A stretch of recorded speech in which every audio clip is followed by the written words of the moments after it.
Café de l'entrepreneur. Café de l'entrepreneur. Vous êtes entrepreneur, porteur d'un projet ou simplement passionné par le business? Café d'entrepreneur réunit des porteurs de projets, de chefs d'entreprise autour d'un témoignage, d'un conseil et d'un échange concret. La RTH vous offre un programme riche dans Café de l'entrepreneur avec Pulchéri Omba. Suivez donc ce programme chaque samedi à 15h15 en rediffusion à 6h30. Café de l'entrepreneur, de l'idéal à la réalité. Bonjour à tous, bienvenue au Café des entrepreneurs. Aujourd'hui, on ne construit pas des phrases, mais plutôt des murs vrais de projets et de toits. On reçoit pour vous un homme qui transforme des ciments en business et des briques en valeur. Vous les connaissez bien, c'est M. Thomas Matupu. Bonjour messieurs et bienvenue. Bonjour madame. Merci. Je vous espère bien portant. Ouais, tout va bien. En tout cas, dans nos émissions précédentes, on a eu à vous recevoir, vous nous avez parlé de votre parcours, vous nous avez expliqué comment est-ce que vous avez commencé, comment est-ce que vous vous êtes lancé dans l'entrepreneuriat. Mais aujourd'hui, on va entrer un peu, on va essayer de creuser un peu dans la construction. Ok. Oui. Alors, une petite présentation, juste une brève présentation. Ah ok, je suis monsieur Thomas Matupu. Ok. Je suis ingénieur civil, directeur provincial et directeur général des Matupu Compagnie Logistique, une entreprise qui œuvre dans le domaine de la construction en général. Oui. Je suis aussi un entrepreneur. Ok. Ouais. Une question, comment bâtir une entreprise aujourd'hui? Bon, il y a tellement beaucoup de facteurs dans un premier temps. S'il faut bâtir une entreprise, c'est question d'avoir un objectif. C'est dire que non, je veux faire quel type d'entreprise. Oui. Parce qu'il y a donc, plusieurs genre types. avoir une détermination. Ouais, c'est-à-dire commencer par une vision, Oui. avoir une détermination, c'est-à-dire vous êtes déterminé à faire quel type d'entreprise. Comme nous sommes dans le métier, on s'est dit de faire une entreprise qui sera basée dans le domaine de la construction en général. C'est ainsi que s'il faut bâtir une entreprise, c'est savoir sur quel domaine, quel type d'entreprise, parce qu'il y a plusieurs types d'entreprises. C'est ainsi que vous pouvez facilement bâtir cette entreprise avec ces idées, cette vision de faire. C'est ça, vous pouvez facilement bâtir une entreprise, mais il faut avoir une vision, quel type d'entreprise et comment est-ce que vous allez vous en prendre à ce qui concerne les activités qui sera cadré par rapport à votre entreprise. Ok. Ouais. Une petite lumière sur vous. Ça fait déjà plusieurs années que vous êtes dans la construction. Alors, qu'est-ce qui vous a fait maintenir dans ces domaines jusqu'à aujourd'hui? Ben, sûrement, il y a beaucoup de défis. Et ce qui nous fait maintenir jusqu'à présent, c'est d'abord la détermination à ce que nous faisons. Savoir pourquoi nous sommes dans ce domaine. Parce que moi, je me dis, en dehors de la construction, nous avons aussi d'autres domaines où nous pouvons nous dire que non. C'est-à-dire, quand vous allez au marché, vous pouvez avoir 10 000 francs, vous arrivez là-bas, au lieu que vous payez quoi? Les poissons salés, vous pouvez facilement payer les frétins. Le frétin, oui. Vous voyez? Toute construction commence par la conception. Ok. Vous voyez? Alors, vous me dites quel type de maison vous voulez construire. Parce que quand vous dites vous avez un petit budget, c'est quel type de maison vous voulez construire avec les petits budgets. Mais quand je viens vous voir avec les petits budgets que j'ai, oui, vous pouvez me proposer. C'est ça même notre rôle. Ok. C'est-à-dire, je vous dirais, vous avez autant par exemple. Nous disons, vous avez 2 000 $. Ok. Oh non, monsieur Thomas, je vais construire. Soit, je vais vous dire de garder votre argent, de mettre ça dans d'autres choses, le temps que ça se multiplie. Soit, je vais vous demander, vous voulez quel type de maison.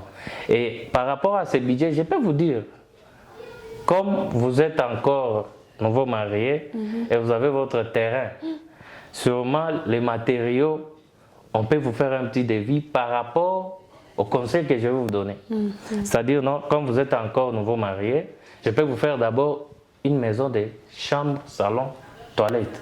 Et si le budget n'est pas équivalent, la cuisine. Ben, je vous dis par rapport au budget. Ok. Et par rapport à ces budgets-là, que moi je vais voir, étant que je suis dans les domaines, je suis dans les domaines même, je saurai quel budget je peux mettre dans tel matériau, quel budget je peux mettre dans tel matériau. Et si je trouve que ça ne sera pas vraiment convenable, je vous dirai, madame, avec ce budget, ça n'ira pas. C'est-à-dire, vous avez des types de maisons et nous recevons vos projets.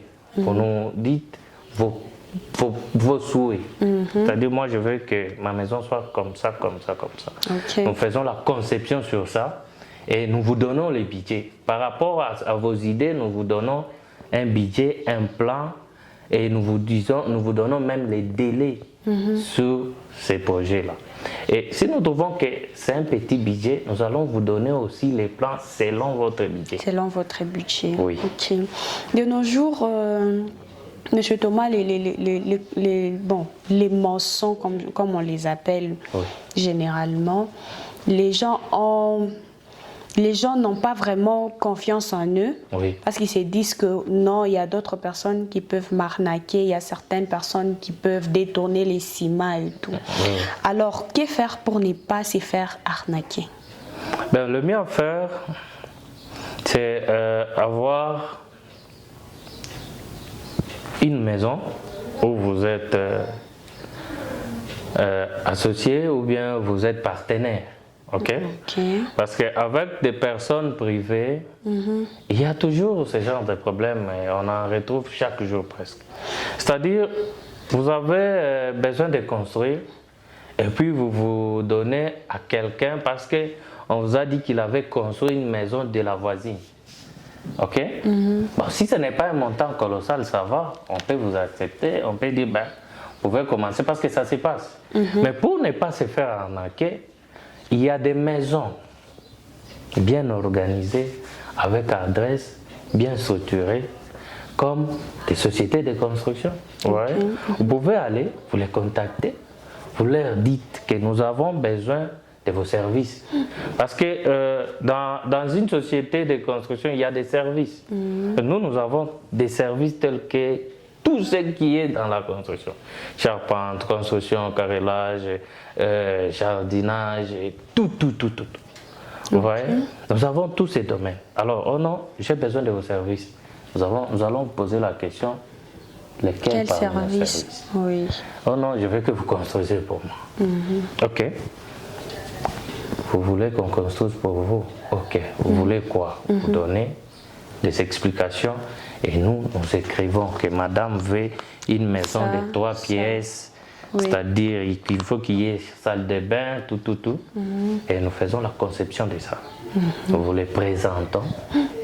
Et puis, une fois que vous êtes d'accord, nous vous faisons une maquette et on fait les budgets. C'est ainsi que, si vous ne voulez pas vous faire arnaquer, il faut voir des maisons structurées et puis organisées. Donc, il faut chercher des personnes sérieuses. Des personnes sérieuses. Parce que ce n'est pas aussi mal de prendre quelqu'un que vous connaissez. Mais rassurez-vous qu'il sera capable de vous faire ce que vous attendez. Les problèmes avec les privés ou bien les clients, c'est quoi? Lui peut vous dire, moi je vais ça. Il a vu juste quelque chose au réseau. La maquette, c'est tout. Une maquette là, oh non, moi je vais ça. Ok, vous voulez ça? Mais ça, c'est juste une maquette. Vous ne savez pas l'intérieur. Parce que toute maison comme nous sommes là, il y a un plan de sol, il y a une maquette pour cette maison. Et c'est sur base de ces plans-là de sol qu'on peut former une maquette. Ça ne vient pas seulement comme ça, oh non, j'ai vu cette maison me plaît. Non, il y a eu un conceptionnaire qui a passé des nuits et des nuits pour faire ce que vous avez aimé là. Et ça ne sera pas la même chose. Et puis, quand on vous laisse voir une maquette au réseau, sache que les plans des sols, vous n'en avez pas. Vous allez demander à quelqu'un, on ne fait pas cahier, je veux ça. Mais vous êtes ingénieur, vous connaissez, vous pouvez facilement vous moi, en sortir. Je peux facilement m'en sortir sur le visage du dehors, sur les designs du dehors. Vous voyez? Mais dire que je saurais à l'intérieur que c'était les couloirs étaient placés du côté gauche ou droite. Non, je peux vous produire la même maquette, mais intérieur différent. Ok. Oui. Donc, il y a toujours un débit pour chaque maison. Mais comme vous dites que quelqu'un peut vous présenter la moquette, mais vous n'allez pas savoir ce qui est à l'intérieur. Oui. Avec la nouvelle technologie où nous voyons l'IA, nous voyons l'application 3D, et vous pouvez vous utiliser aussi cela. Bon, vous utilisez, vous ne savez pas, c'est ça que je vous dis. On ne construit pas de la même manière partout. Ouais. Mais d'après vous, votre entreprise, ces applications vous aident? Nous en avons. Il y a des applications, on peut vous dire, on prend cette maquette, on se dit, ça, c'est comme une maison R+D. C'est un exemple où on nous présente des étapes comme ça. Sur une maquette, vous voyez que non, ça c'est le rez-de-chaussée, niveau 1, niveau 2. Et puis, on vous dit, nous avons besoin de ça. C'est facile. Vous lui demandez. Bon, on va vous faire ça. Mais à l'intérieur, qu'est-ce que vous voulez que ça soit? Vous voyez? Oh non, je veux seulement que ça soit ainsi. Nous, en tant maintenant des techniciens et puis ingénieurs dans les domaines, facilement on peut vous créer, on peut vous faire quelque chose. Grâce à l'intelligence artificielle. Oui, pas seulement l'intelligence artificielle, parce qu'au départ, on est d'abord ingénieur. Ok. Avant que l'intelligence artificielle ne soit. Maintenant, l'intelligence artificielle vous aide en quoi? Ça nous aide dans beaucoup de choses. Ok. Oui, il y a bien d'autres choses. Par exemple, il y a des conceptions qui peuvent arriver, vous voyez. Vous vous retrouvez sur un point où vous dites, moi je voulais vraiment faire ça, mais je ne sais pas comment débuter. Ok? Vous pouvez facilement utiliser l'IA. Ouais. Il y a beaucoup de domaines où ça nous aide tellement. Ouais. Mais dire que non, vous focalisez sur IA, et si alors IA n'est plus, comment vous allez vous en sortir? Si vous arrivez sur un milieu où il n'y a pas vraiment l'Internet, comment vous allez vous en sortir? Ce qui est vrai, gloire à Dieu, grâce à Dieu, pardon. Maintenant, on est beaucoup plus favorisé. Il y a des petites choses qu'on les fait rapidement. Mais on ne peut pas se dire qu'aujourd'hui, on part à un endroit où il n'y a pas vraiment l'Internet. On utilise ça partout. Mais tout commence d'abord parce qu'on est ingénieur. Parce que sinon, s'il faut que l'IA fasse tout pour nous, il n'y aura pas une différence entre nous et même quelqu'un qui connaît utiliser IA. Donc tout le monde serait ingénieur parce que IA existe déjà. Donc IA vous aide et vous essayez de faire votre particularité. Si, vous essayez de ressortir votre particularité. Oui. Ok. Ouais. Messieurs et dames, si vous nous prenez en cours des diffusions, c'est votre émission Café des entrepreneurs où nous recevons plusieurs entrepreneurs qui viennent nous parler de leur parcours, de leurs histoires, question de vous motiver et de booster vos entreprises. Mais pour aujourd'hui, nous avons Monsieur Thomas Matoupou, le fondateur de l'entreprise Matoupou Construction. Il œuvre dans la construction. Alors, Monsieur Thomas. Oui, madame. J'aimerais que vous me répondiez, en toute en toute honnêteté. Ok. Comment vous fixez le prix? Vous regardez en fonction de mètres carrés ou en fonction de forfait, ou bien vous regardez l'apparence?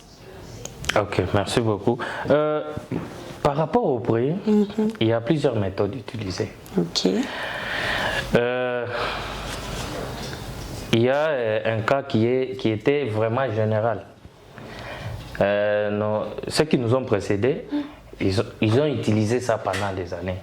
Vous voyez? Mais vu que la technologie évolue, et puis la vie n'est plus au même niveau qu'avant, il y a maintenant d'autres méthodes qu'on utilise. Premièrement, avant on utilisait les méthodes de pourcentage. C'est-à-dire, après conception de projet, vous élaborez les budgets, ok? Donc devis. Les devis qui vous donnent la totalité même du montant des travaux. C'est-à-dire de la fondation à la remise de la clé. Et facilement, c'était facile de sortir 30% de ce montant. Mais après X temps, ces derniers temps, il y a plusieurs méthodes qu'on utilise. Okay. Il y a les prix, la main-d'œuvre qu'on contacte forfaitairement. Parce que si on se mettait à utiliser toujours la même méthode, aujourd'hui, ceux qui font la peinture n'auraient presque rien. Okay. Parce que vous pouvez me dire cette pièce peut entrer quelque chose de 8 litres de latex. Ok? Et si on se disait, on payait ça à 35 000 francs. Si vous le faites x2, ça vous fait quelque chose de 70 000 francs. Faites les 30% de ça, mais c'est quelqu'un qui doit nourrir sa maison. Vous voyez? Alors, on a vu qu'avec cette méthode, il y a beaucoup de gens qui ne se retrouvaient pas. Okay. C'est pourquoi vous allez voir quelqu'un qui fait le métier, mais vous ne trouvez pas vraiment la différence entre lui et quelqu'un qui est à l'hospice des vieillards. Oui. Parce qu'on dirait qu'il est là, il travaille, mais il ne s'en sort pas. Il n'arrive même pas à payer, à couvrir les déboutements. C'est compliqué. Alors c'est ainsi que ces derniers temps, on taxe soit forfaitairement, soit nous faisons le calcul selon les mètres carrés que nous allons utiliser, soit par apparence, soit par pourcentage. Pas par apparence. Bon, apparence, non. Quand vous voulez taxer, ça joue. Ça joue aussi un grand rôle, l'apparence. Vous pouvez arriver, comme un technicien était venu un jour, je lui dis, viens, on part, il y a un boulot qu'on part faire. Il me demande, chef, c'est vous qui connaissez les boss. Dites-nous un peu, apparemment c'est vous qui les connaissez. Il a l'argent ou il n'a pas. Et c'est ainsi qu'il y a d'autres personnes qui commencent à utiliser genre apparence. Il veut toutefois savoir si le monsieur Anna, qu'il double le prix. Bon, par ça aussi c'est de l'escroquerie. Par exemple, vous travaillez pour monsieur le président Fatih Béton, que j'ai pris un jour que je tombe sur un contrat où monsieur Fatih me demande, non ingénieur, ici on fait comment? Là, il n'y a même pas question de... Là, tu ne vas pas demander comme une personne ordinaire. Là, on taxe par son statut. Par son statut. Mais ça joue aussi, ce n'est pas que nous taxons sur ça, mais au moins nous utilisons ces 3 méthodes. Ok. Ouais. La qualité, le budget, le délai. Ouais. C'est quoi les plus durs pour tenir pour un ingénieur? La qualité, la durée. La durée, oui. C'est la durée? Oui. Comment ça? C'est-à-dire, par rapport à la durée, nous avons beaucoup de difficultés. Ok. Mais quand on est bien structuré, comme nous, on n'a pas assez de difficultés. C'est-à-dire, on ne peut pas engager quelqu'un qui ne sait pas pourquoi il est là. C'est pourquoi moi j'ai toujours conseillé aux jeunes techniciens. Sachez que quand vous êtes venu travailler, c'est-à-dire vous avez un objectif. Premièrement, c'est chercher l'argent. Mais vous le cherchez pendant combien de temps? Et pourquoi vous venez travailler? Il y a des gens qui viennent travailler parce qu'elle a besoin de pantalons. Il vient juste te payer un pantalon. Ok? Parce qu'il a fait des mariages et samedi prochain, on nous vient, j'ai besoin d'un boulot. Petit, passe ici, tu travailles. Ok? Tout ça, il cherche quoi? À se payer un pantalon. Mais pour quelqu'un qui est responsable, on se dit, nous avons un tel contrat qui va nous demander 3 mois. Toi et ton équipe, vous le faites à combien de temps? On vous fixe, vous nous donnez votre temps.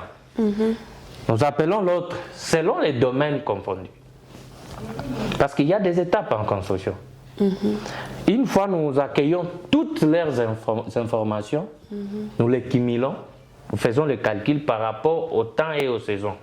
Okay. Parce que les temps, c'est pourquoi je vous dis, par rapport à la durée, c'est compliqué. C'est ce qui vous pose. Il faut la saison, parce qu'il y a des saisons dans la ville.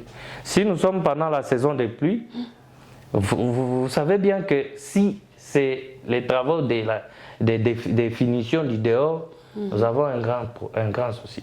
Parce que quand il pleut du matin au soir, et vous voulez faire les crêpsages, là, vous n'allez même pas être sur le même temps. C'est pourquoi nous les faisons par rapport au temps et aux saisons. Et quand nous engageons des gens, c'est-à-dire on engage les gens qui sont déterminés et puis des responsables. On ne peut pas prendre quelqu'un avec qui vous dites non, ce travail, nous avons que ça soit exécuté dans 1 mois. Et lui, dans ces 1 mois, il vient au boulot, parce que nous avons 26 jours. Il vient au boulot pendant 16 jours. Et les 10 autres jours, il vous donne des raisons. Oh non, Joe, ma femme était malade, et je devrais normalement... Oui, il y a des cas comme ça. Mais lorsqu'il y a déjà quelqu'un qui a ces cas, on peut toutefois facilement les remplacer. C'est pourquoi il ne faut jamais manquer de secours. Quand bien même vous avez un budget, il faut toujours laisser un budget pour les réserves. Parce qu'il y a des cas... Monsieur Thomas, pour une maison de 3 pièces, vous pouvez les finir même dans 3 semaines. 3 pièces. Oui. Comment ça? Non, mais c'est possible. C'est le problème des clients. C'est quand vous dites là, ils disent ça tous les jours. Ils nous disent ça tous les jours. Que non, pour cette maison, ça peut nous prendre seulement 10 semaines, ça va. On dit, bon, ça vous le dites.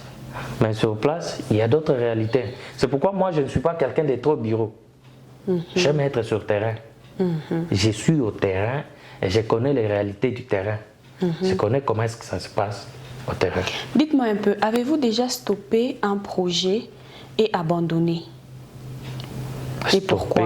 Oui. Abandonné. Vous avez stoppé le projet, donc vous avez commencé une construction, vous avez stoppé et vous avez abandonné. C'est qu'ils ont eu à faire appel à quelqu'un d'autre pour finir? Non, dire qu'abandonner, non. Sûrement, nous avons eu à stopper plusieurs projets comme ça.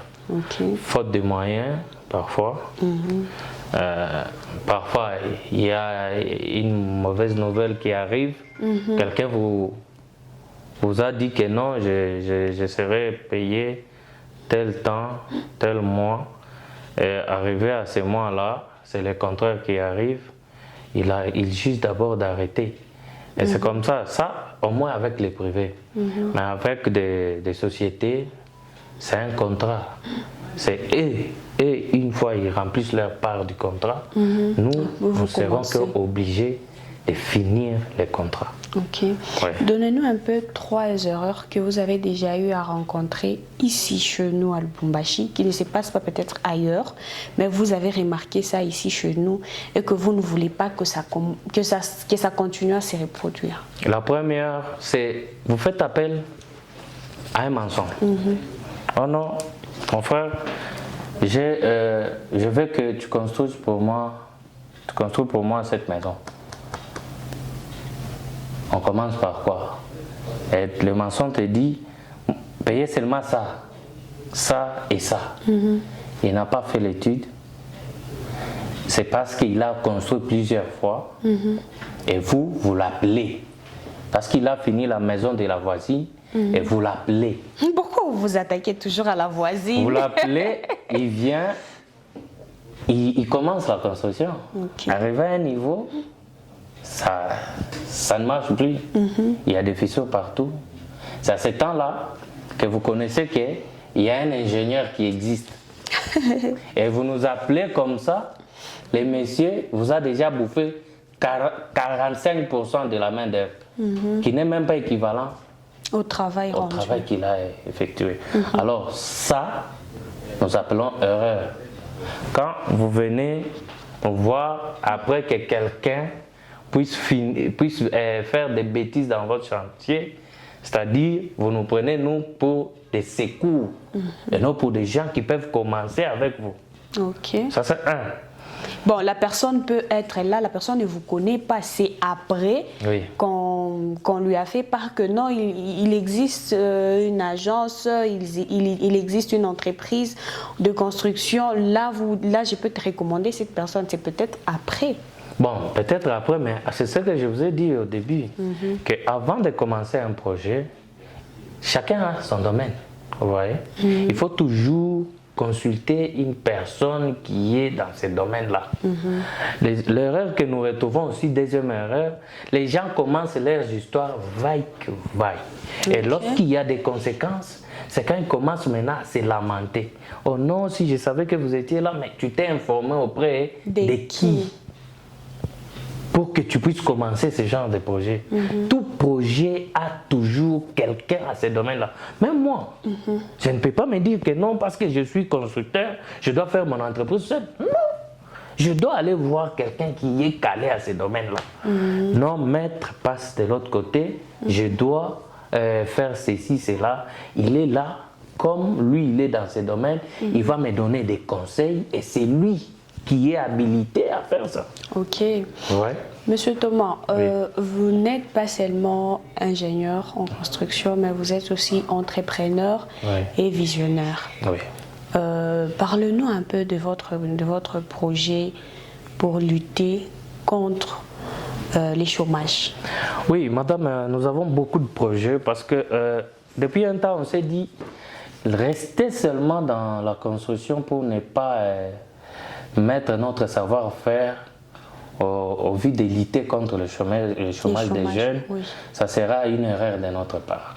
Depuis un moment, on s'est donné beaucoup plus dans l'entrepreneuriat, vu que nous devons aussi aider la population. La main sur la pâte pour aider cette jeunesse qui vient de naître, qui ne savent pas comment faire. Ce qui est vrai, nous avons remarqué depuis un moment qu'il y a des jeunes avec beaucoup plus d'ambition. Ils sont là, tu sens que dans ces petits, il y a l'ambition, mais les moyens lui manquent. Les autres, ils se disent, bon, peut-être Yves, je n'ai pas les moyens de faire l'université, je fais quand même l'INPP, mais les moyens aussi. Vous voyez? Mais il y a encore des jeunes qu'on peut leur donner la chance, ok? De les prendre seulement, vous les apprenez les métiers. Vous voyez, madame? Vous les apprenez juste les métiers. Non, mon cher, choisis un domaine. Vous l'encadrez dans ce domaine-là et lui, demain, il peut encore encadrer d'autres. C'est ainsi que, depuis un moment, nous avons remarqué qu'il manque les moyens, ces gens. Mais ils sont pleins d'ambition. Parce que même si on disait que non, tout le monde va réussir par la voie de l'école, ben moi je me dis que c'est une erreur. C'est pas tout le monde qui va réussir comme ça. Mais il y a d'autres qui ne peuvent pas aller à l'école, mais qui peuvent juste avoir une bonne formation dans un domaine X et s'en sortir et sortir dans le chômage.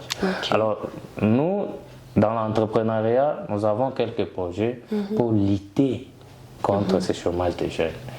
Ces jeunes-là qui manquent les moyens pour aller ne fût-ce que suivre la formation. Vous voyez? Nous pouvons les encadrer gratos. Ok? Parce qu'on est en train d'élaborer un projet là, dont nous allons encadrer tous ces jeunes.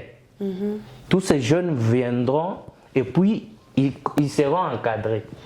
Et une fois qu'ils sont encadrés, le lendemain, ils peuvent aussi faire quelque chose dans un domaine quelconque. Alors, qu'est-ce qu'il vous faut pour réaliser ce projet? Bon, nous sommes en train de concevoir ça et puis c'est un grand projet qui demande beaucoup de moyens. Donc, il faut juste les moyens. Ben, je ne sais pas s'il y a les autorités qui nous suivent. Essayez de me donner la chance de vous expliquer puis vous donner nos projets. Parce qu'il y a tellement de projets. Nous vivons dans la cité, nous avons grandi dans la cité, nous connaissons des problèmes qui ont eu à traîner pendant des années. Les mêmes problèmes, nous avons changé de dirigeants, mais les mêmes problèmes restent. Ce n'est pas un problème des dirigeants. C'est question que les jeunes se prennent en charge maintenant. Mais comment faire si alors les gens n'ont pas les moyens? Donc, il y aura toujours ce taux-là de chômage au milieu des jeunes. Qu'est-ce qu'il faut pour le finir? Nous sommes en train de travailler là-dessus et ça va être un grand projet qui va demander un soutien vraiment des autorités. Et s'il y aura des autorités qui vont nous suivre, qui nous entendent au moins. Nous, tout ce que nous demandons, on ne demande pas d'abord l'argent. Qui nous entendent au moins, et puis peut-être ils vont voir que ça peut réduire. Je vous dis, il y a tellement de jeunes qui chôment. Vous allez voir un groupe de jeunes qui restent là chaque jour du matin au soir et c'est dans ce jeune-là que proviennent les bandits qui nous persécutent chaque fois. Vous voyez? Oui. C'est là la cause. Quand quelqu'un n'a pas de préoccupations, madame, qu'est-ce que vous voulez qu'il fasse? Quand il arrive un soir, ils ont d'autres idées. Après avoir resté toute la journée, sans idée, sans quoi que ce soit, ils peuvent concevoir une idée ou non. On part seulement. On part seulement tracasser les gens. C'est pourquoi il y a des zones à Lubumbashi ici, on ne passe pas quand il est 20h30.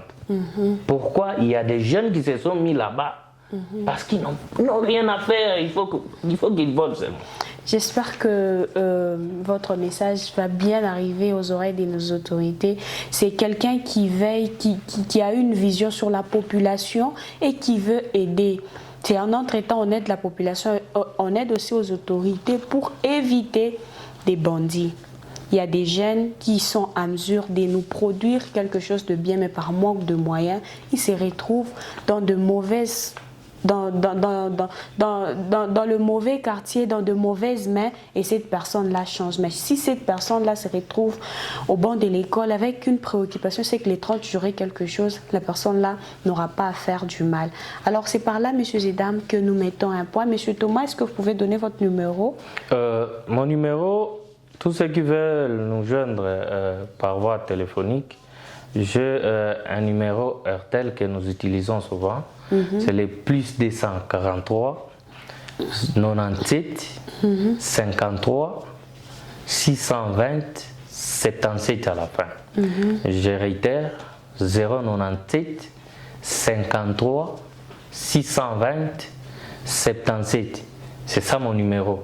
Okay. Vous avez besoin de conseils en construction, besoin de projets, comment concevoir un projet, veuillez nous contacter et nous allons vous aider.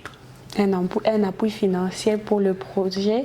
Oui. On peut vous contacter. Nous avons besoin d'un appui financier pour le projet parce que nous voulons encadrer les jeunes, parce que nous voulons commencer à récolter tous les déchets des centres-villes, les transformer en pavés, en carreaux, en plastique. Ok. Donc les déchets, donc la gestion des déchets en plastique. Ça c'est un projet d'abord qui est en cours. Déjà, je vais introduire ça, c'est je crois la fin du mois de mai. Okay. Donc nous allons réunir un grand nombre de jeunes. Alors messieurs et dames, c'est pratiquement la fin de votre émission Café d'entrepreneurs. Nous avons reçu monsieur Thomas Matoupou qui nous a parlé de bien construire la maison, comment utiliser les matériels, comment aller frapper à la bonne porte pour ne pas vous faire arnaquer. Messieurs et dames, bye bye, à la prochaine. Café de l'entrepreneur. Café de l'entrepreneur. Vous êtes entrepreneur, porteur d'un projet ou simplement passionné par le business? Café d'entrepreneur réunit des porteurs de projets, de chefs d'entreprise autour d'un témoignage, d'un conseil et d'un échange concret. La RTH vous offre un programme riche dans Café de l'entrepreneur avec Pulchéri Omba. Suivez donc ce programme chaque samedi à 15h15 en rediffusion à 6h30. Café de l'entrepreneur, de l'idéal à la réalité.